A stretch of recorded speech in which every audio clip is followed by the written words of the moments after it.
Arman was only 14 years old when he first understood that life was not fair. He lived in a small crowded neighborhood where broken streets and tired buildings told stories of struggle. Every morning, he woke before sunrise to help his mother prepare tea that she sold outside a bus station. The smell of boiling milk and cardamom filled their tiny home, but it never covered the silence left by his father, who had disappeared years ago without a goodbye. Despite everything, Arman loved school. His teachers often said he had a sharp mind and a gentle heart. He dreamed of becoming an engineer, someone who could build bridges, roads, and houses so strong that no family would ever have to live in fear of collapse again. But dreams were expensive, and reality waited outside his door every day. One afternoon, while walking home from school, Arman noticed a group of boys laughing near a shiny motorcycle. They wore expensive clothes and talked about things he could barely imagine: new phones, big houses, fast cars. One of them called out to him. "Hey, Arman," the boy said with a smirk. "Why do you still go to school? Come with us. You can make money faster."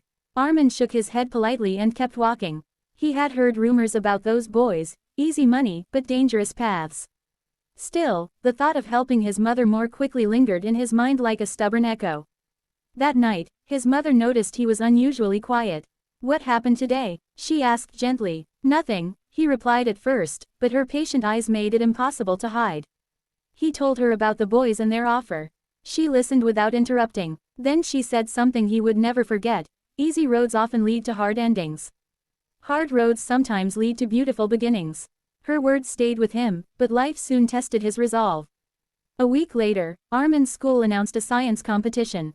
The winner would receive a scholarship covering all school expenses for the next 3 years. For Arman, it felt like the only open door in a wall of closed ones. He decided he would enter, even though he had no money for materials and no quiet space to work. After school, he started collecting discarded items: broken wires, old batteries, pieces of plastic. He wanted to create a small solar-powered lamp that could help children study during power outages. Every evening, after helping his mother, he worked under a dim streetlight, ignoring the laughter of people who passed by. Days turned into weeks. Some nights, exhaustion made his hands shake. Other nights, doubt whispered that he was wasting his time. The group of boys with the motorcycle often watched him and joked. "You think you'll change the world with trash?" One of them laughed. Arman said nothing. Instead, he kept building. One evening, while searching through scrap near a repair shop, he met an elderly man named Kareem. The man watched him carefully and finally asked, "What are you making?" When Arman explained his project, Kareem's eyes softened. He had once been an electrician before his health forced him to stop working. Slowly, he began teaching Arman small tricks: how to connect wires safely, how to test circuits, how to think before acting. For the first time, Arman felt like someone believed in his dream. But just when things started improving, life struck again. His mother fell ill and could no longer work at the bus station.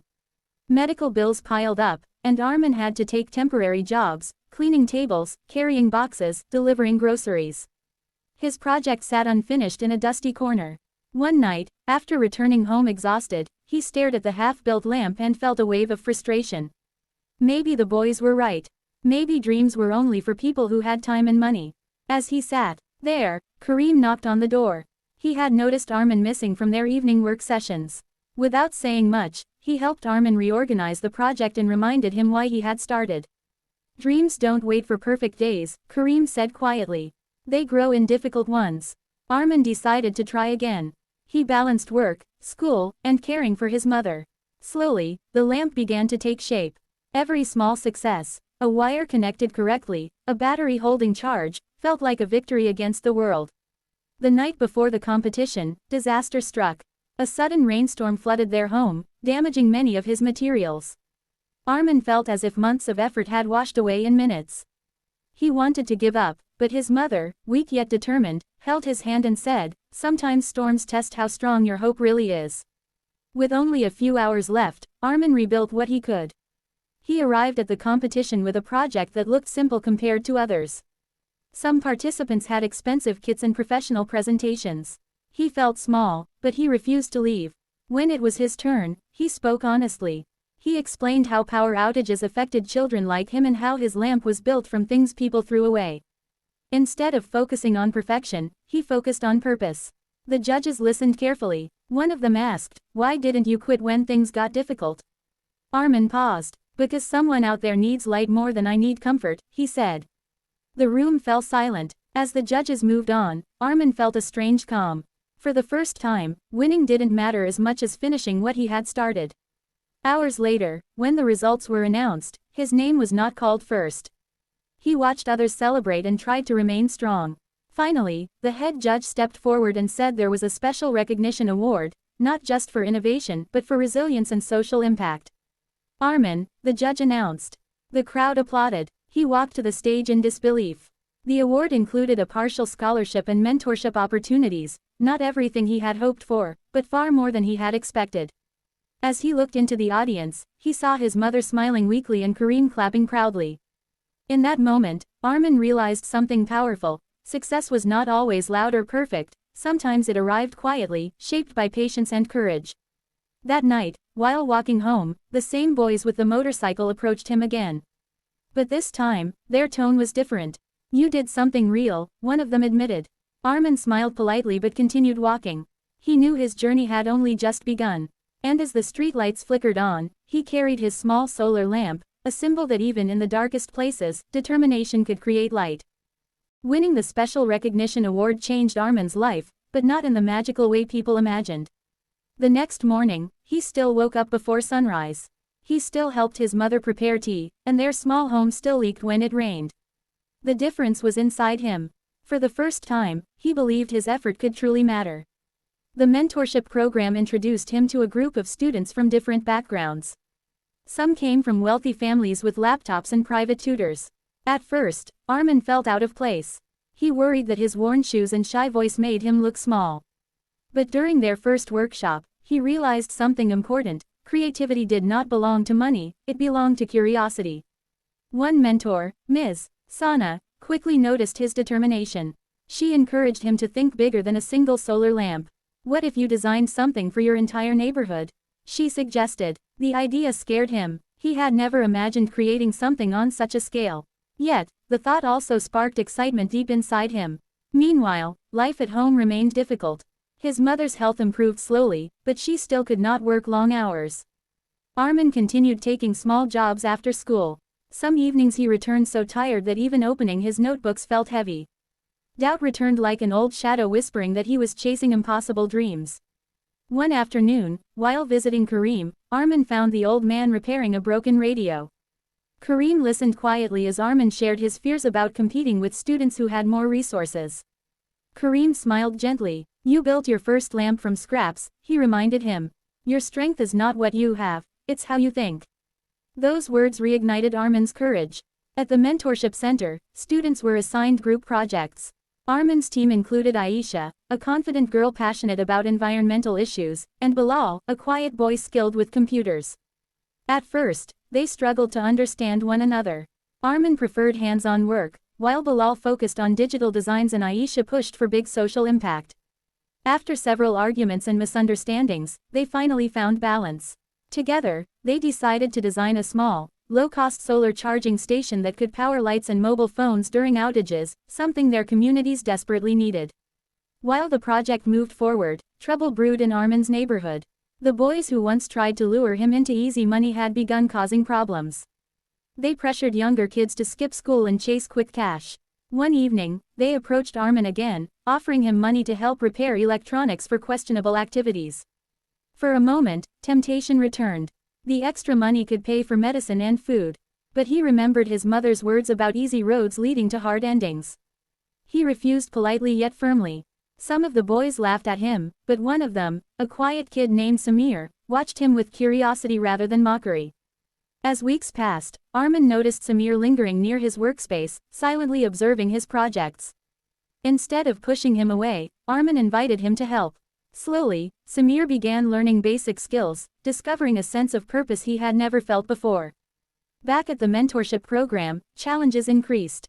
Their solar charging station faced technical failures. Circuits overheated, batteries drained too quickly. One major setback nearly caused their team to fall apart. Bilal blamed Arman's wiring choices. Arman felt Bilal's designs were unrealistic. Aisha worried they would miss deadlines. During one tense meeting, Ms. Sana intervened. She reminded them that innovation often grew from mistakes. Instead of assigning blame, she asked each member to explain what they had learned from failure. The exercise changed their perspective.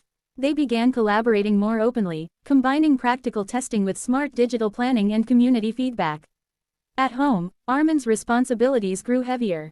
Medical bills returned when his mother suffered a relapse. He considered leaving the mentorship program to work full-time. One night, while reviewing expenses, he felt overwhelmed and quietly cried, something he rarely allowed himself to do. His mother noticed and called him close. "Your dreams are not a burden to me," she said softly. "They are the reason I fight to get better." Her strength gave him the courage to continue. Months later, their team finally completed a working prototype of the solar charging station. They tested it in Arman's neighborhood, where children gathered around in amazement as lights powered on during a blackout. Seeing neighbors charge their phones and students study under steady light filled Arman with pride he could barely describe. Word of their project spread quickly. Local community leaders invited them to present their idea at a youth innovation fair. Preparing for the event required long hours and clear communication. Arman struggled with public speaking, but Aisha helped him practice while Bilal designed engaging visuals. The day of the fair arrived. Standing on stage in front of a large audience, Arman's hands trembled, but he remembered every challenge he had overcome. Instead of memorized lines, he spoke from the heart about growing up in darkness and wanting to bring light to others. Their presentation earned standing applause. Soon after, a nonprofit organization offered to support the expansion of their project across multiple neighborhoods. It felt like a dream, but new success brought new tests. Managing funds, working with adults, and balancing school responsibilities became overwhelming. At times, Arman feared losing control of the simple purpose that had started everything. Meanwhile, Samir's life took a difficult turn. He became involved in a dangerous situation after falling back into old friendships. When Arman learned about it, he felt guilt and worry. Instead of judging him, Arman reached out, offering help and reminding Samir that change was always possible. Slowly, Samir returned to working with Arman, proving that second chances could reshape lives. As their solar stations expanded, Arman realized leadership meant more than technical skill. He learned to listen, delegate tasks, and admit when he did not know something. Mistakes still happened, equipment broke, schedules slipped, and disagreements arose, but each obstacle strengthened their teamwork. One evening, while installing a new charging station, Arman looked around at children studying under bright lights and parents smiling with relief. He remembered the lonely nights under streetlights when people mocked his efforts. The journey had been long and painful, but it had transformed not only his future, it had begun transforming his community. Near the end of the year, Arman received unexpected news. He had been nominated for a National Youth Innovation Award. The thought of traveling to a big city and standing among top young innovators filled him with both excitement and fear. He worried he would not fit in or that his simple background would be judged. Kareem encouraged him again. "Never forget where you started," he said. "Your story is your greatest strength." The award ceremony was unlike anything Arman had seen before: bright lights, cameras, and powerful speeches. When it was his turn to speak, he did not focus on achievements or statistics. Instead, he told the story of a small boy building a lamp from scraps because he wanted children to have light. By the end of his speech, many in the audience were visibly moved. Although he did not win first place, he received a special Community Impact Award and an offer for a full educational scholarship. It was a moment that felt almost unreal. He called his mother immediately, and her joyful tears filled the phone line with warmth. Returning home, Arman realized that success was not about standing on a stage. It was about standing with people who believed in you. He continued improving solar stations and mentoring younger kids, including Samir, who now dreamed of becoming a technician himself. One evening, as Arman walked through the neighborhood, he noticed something new. The streets felt brighter, not only because of the lights they had installed, but because of hope spreading among the people. Children spoke about future careers, parents discussed education, even former troublemakers began asking how they could help. Standing under a glowing solar lamp, Arman understood that his journey was far from over. There would be new challenges, bigger dreams, and unexpected hardships ahead. But he also knew that light, once created, had the power to multiply. And as he looked up at the sky, he felt gratitude for every struggle that had shaped him. Because sometimes, the hardest paths did not just change one life, they changed many. The boy who once worked alone under a dim streetlight had become a source of light for an entire community. And deep inside, he carried a quiet promise. No matter how dark the world felt, he would keep building, keep learning, and keep helping others find their way forward.